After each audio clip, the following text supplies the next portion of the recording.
Hello, I'm Kråkan, also known as Corvus Cornix, and welcome to Yacc, yet another Crowcast, where I pick a game I played for a week and then I talk about it. This week's game is Pokémon Red and Blue for the Gameboy. It was released in 1999, at least in Europe, developed by Game Freak and published by Nintendo, and also there'll be spoilers up ahead just so you know, but first a little backstory. So I visited my mom after Christmas, and she actually had 5 Game Boy cartridges that she got from my sister, and I totally forgot that I asked my sister if she had any Game Boy games, but she totally did that, and that was a pleasant late Christmas gift. Before I start to talk about the game, I need to address something interesting. Usually these types of games have what's called a battery memory, and once the battery inside the card is dead, you can't save the game. But to my surprise, when I booted up the game, I found myself on Cinnabar Island with Mewtwo, Lapras, and a missing So it was like taking a trip back in time, and it's kind of weird that this card has managed to survive, or at least the battery survived for 20 years. So this is the backstory of how I actually got the game. So I had saved up a bit of money and I went to the toy store and I found the red cart in its box and everything. And it was kind of interesting because I've seen the Pokemon animated Saturday morning cartoons, but I didn't know much about the Game Boy game. So I bought the game, I played it a bit, and then I got stuck and I asked this friend, within citation quotes, to help me out. And he didn't give me back the card for a week, so at least he had fun with it. Once I got the game back, I had no idea where I was in it, and I started over, and then I got stuck again. And then I purchased a physical game guide. I think it was the Piggyback brand. Once I started high school, it was kind of looked down upon people that still were playing Pokemon because it was considered a kid's game. But I really didn't care. I was always the weird kid and an outsider. I had friends and stuff like that, but I never quite fit in with the others. It's kind of funny because today it's perfectly normal to go outside in the park and play Pokemon Go, and people of all ages play it and enjoy it. I think I played the game for about 2 days and then I uninstalled it from my phone. It wasn't really the Pokemon that I grew up with, so don't get me wrong, I played Red, Gold, and Stadium and Pearl, but it was never the same.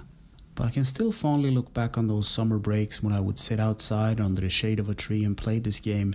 It was a different time where I didn't have as much to worry about, and games seemed more magical back then.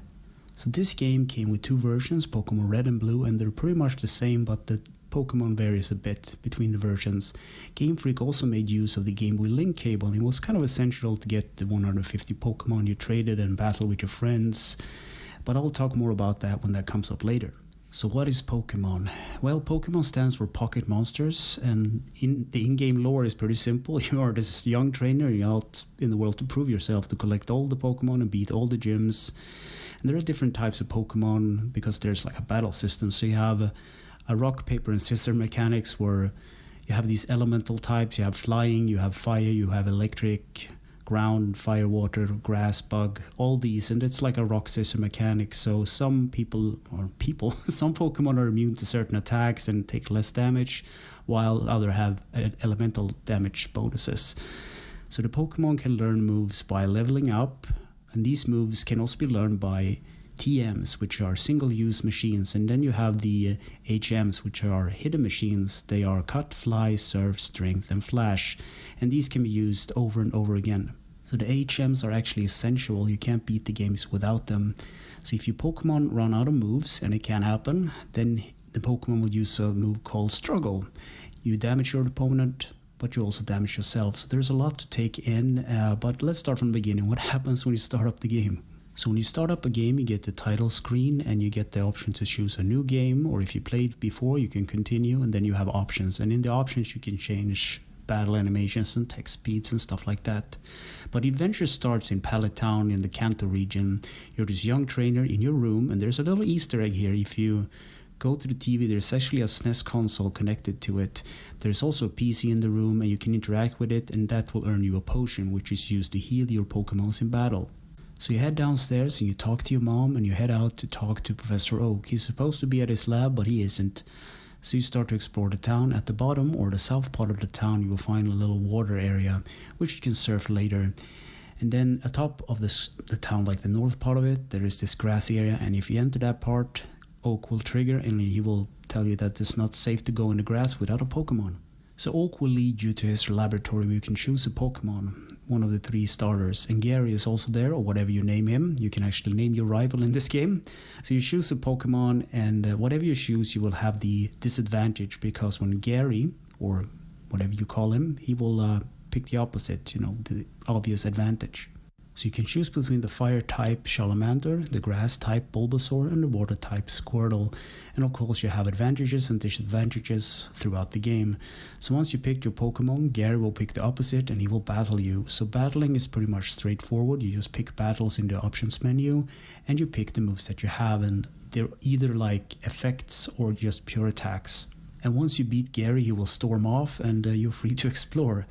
So your first option is to head up in a grassy area, which is called Route 1, and there are a couple of grass Pokemon like rats and pigeons likes and a couple of trainers.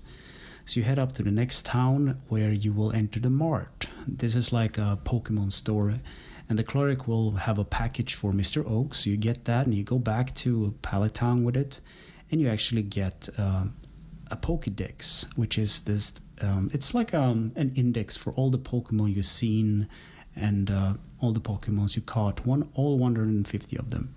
So I headed up Route 1 and eventually I reached Viridian Forest, and this area is full of trainers with bugs and you can catch a lot of bug Pokemon here as well. But the main reason I went to this place, beyond progression I guess, was to catch a Pikachu. There's a rare encounter in the bushes.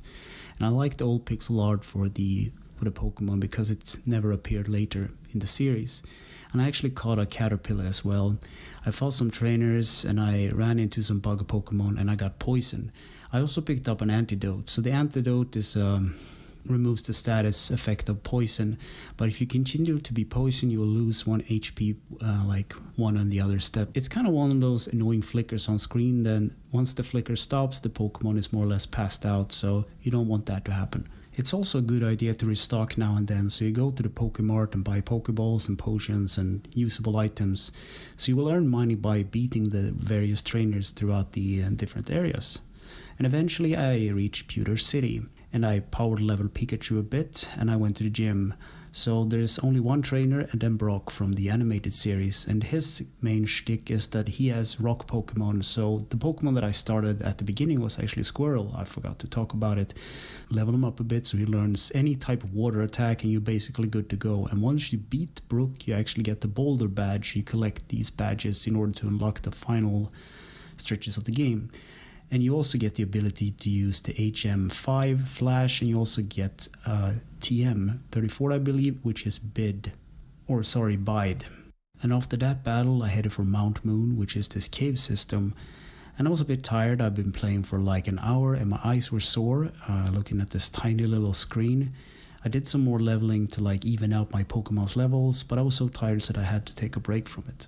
On my way to Mount Moon I also managed to catch a Jigglypuff, and I don't know, it's kind of a cute Pokemon, but it's kind of worthless in my opinion. So once inside Mount Moon, you have to navigate the cave system, you battle a couple of trainers, you confront Team Rocket just like the animated series, and you battle a super nerd for a fossil, and this fossil can actually be taken to Cinnabar Island where you can actually turn into a real Pokemon. Like it's kind of DNA technology I guess. And the Pokemon inside Mount Moon are rock types like Geodude and Zubats like bats. And once you get out of the cave there's a little bit of stretch and then you will reach Cerulean City. So there's this bridge where you fight your rival Gary, and this bridge area is also tied to an Easter egg and secrets glitch that I can talk about later. So you go up this bridge, you battle all these trainers, and you eventually reach Bill's cabin. And for some reason, Bill, this scientist, has turned himself into a Pokemon. So you help him get turned back to his normal self, and he'll give you an SSN ticket. So now you can also access the PC storage boxes. You can switch out, because there's a number of, like a limited amount of Pokemon that you can actually catch. And the gym leader of this town is Misty, so she uses water types, and use the Pikachu on that one if you catch that Pokemon. Just make sure to use electrical attacks. And later you will have access to this underground area passage and a grass area, and you'll reach Vermilion City where you actually can use the SSN ticket to get on a boat. And here you will get your first HM1, which is cut, which makes you cut down bushes, so you can actually manage to get through areas that you previously couldn't. Once you get off the boat, you can actually access the gym and fight the gym leader Surge. But before you can do that, you need to go through an electrical puzzle. There are these waste bins or trash cans. You have to click 2 buttons in order to open up the main door to the boss area. And from here, the game just opens up. You explore the Diglett Cave, you can fight gym leaders, unlock roads, eventually leading to the Pokemon League when you get all the badges, collect all the Pokemons, even the legendary Burr, Zapdos, Moltres, and Articuno. And once you beat the main game, you can go after Mewtwo. There's a lot of things to do in this game, and I didn't have time to do it all. But it's a really nice game to just look back on with nostalgia.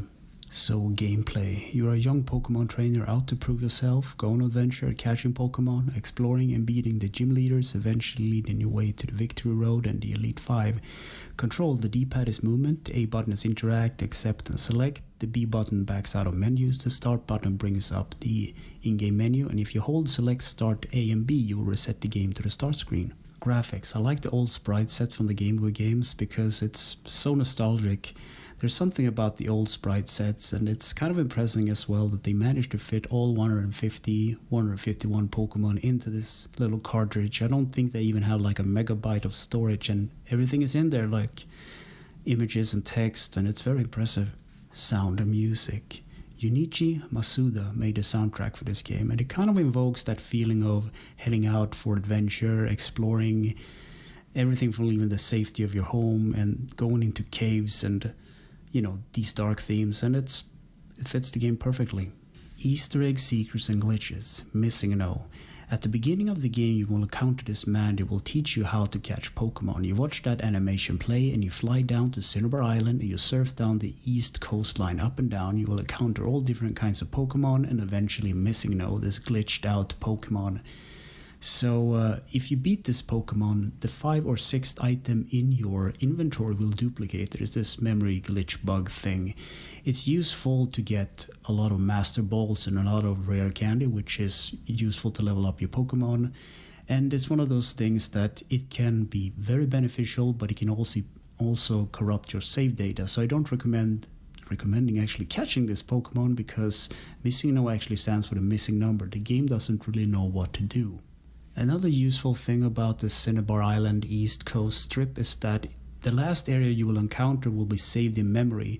So if you're trying to catch a specific Pokemon, let's say the Safari Zone where the rules of catching Pokemon are different, you can load that area and, talk to the old man and surf down to Cinnabar Island, and Pokemons inside the Safari Zone will appear there, so you can catch a Taurus or a Scyther with relatively ease. So another little nice thing, if you own a Pokemon Stadium copy and have a transfer pack, you can actually play Pokemon Red and Blue on your Nintendo 64. You have to unlock a bit of things in the game to get the Game Boy Tower, but once you do, you can actually play the game on your big TV, which is kind of nice. So another interesting thing about the link cable is that it's essential to get all the 150 Pokemon.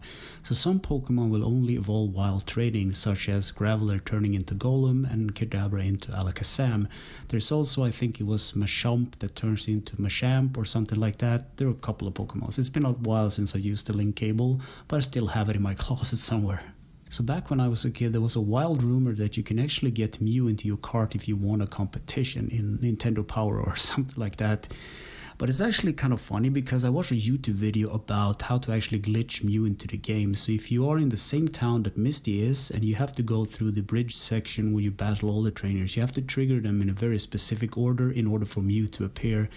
And it's kind of interesting. There are a couple of YouTube videos that explain this, like break this down and explain what's happening with the memory and stuff. And it's interesting that Mew is in the game but was never implemented. So technically he's always been there, you just need to trigger him. In conclusion, I will play it if you haven't. So Pokemon to me is a thing that's always been there as far as I can remember. It's a huge franchise nowadays. But that aside, I love the game's music, the simple art design, the exploring, the capturing, the battling. The negative things are the long grinds with leveling up the Pokemon, the long stretches of trainers that you can't avoid.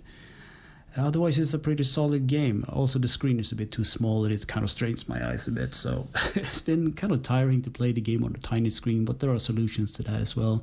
There are later upgrades to the, I think it was the DS, where it's more or less the same game, but it's upgraded with higher resolutions and better sprite work. So maybe play that instead. So anyways, thank you for listening and watching, and take care.